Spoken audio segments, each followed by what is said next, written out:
ரொம்ப ரொம்ப முக்கியமான பதிவு. பள்ளி பருவம்.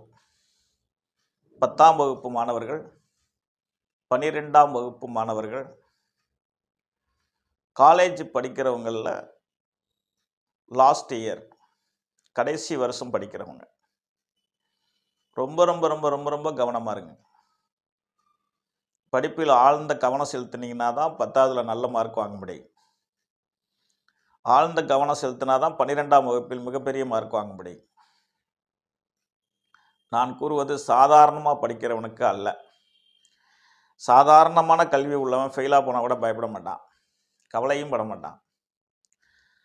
ஆனால் ரொம்ப நல்ல ஒரு மார்க் வாங்கி நல்ல நிலையில் இருக்கணும்னு நினைக்கக்கூடிய மாணவர்கள் ரொம்ப கவனம் எடுத்து சிரத்தை எடுத்து படிக்க வேண்டும்.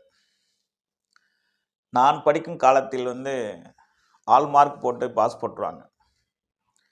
இப்போல்லாம் பர்சன்டேஜ் வச்சு இந்த பர்சன்டேஜ் போயிடுச்சு, இந்த பர்சன்டேஜ் கூடிருச்சு, இந்த பர்சன்டேஜ் குறைஞ்சிருச்சுன்ற மாதிரி சொல்லி மாணவர்களுடைய மதிப்பை கூட்டி குறைச்சி சொல்கிற அளவுக்கு காலம் வளர்ந்துருக்கு. தயவு செய்து 10ஆம் வகுப்பு மாணவர்கள், 12ஆம் வகுப்பில் இருக்கக்கூடிய மாணவர்கள், கல்லூரி படிப்பில் கடைசி ஆண்டு படிக்கக்கூடியவர்கள் மிகவும் கவனமாக இருக்கணும். ஏன்னா தொடர்ந்து நீங்கள் நல்ல நிலையில் வந்துட்டு இருந்திருப்பீங்க. இந்த அஷ்டம சனியில் இந்த 3 நிலையில் இருக்கிறவங்களுக்கும் ஒரு சின்ன பிரேக்கை சனி பகவான் செய்வார். மனம் தளராமல், நான் சொல்வதை கேட்டு மனம் தளரக்கூடாது. ஆழ்ந்த அக்கறை எடுத்து, ஆழ்ந்த சிரத்தை எடுத்து, பக்தியோடு நீங்கள் படிச்சிங்கன்னா நீங்கள் விரும்புகிற மார்க்கை வாங்கிடலாம். அதனால் கவனக்குறைவாக தயவு செய்து இருக்க வேண்டாம். யோக திசைகள், நான் அடிக்கடி சொல்வேன், கோச்சாரம் என்பதை விட யோக திசைகள் நடக்குமாயின்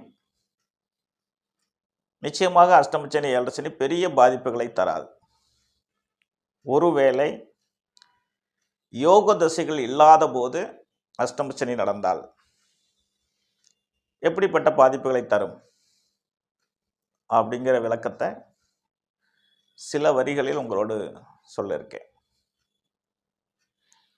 அரசாங்க பதவியில் இருந்தாலும் சரி, அரசியல்வாதிகளாக இருந்தாலும் சரி,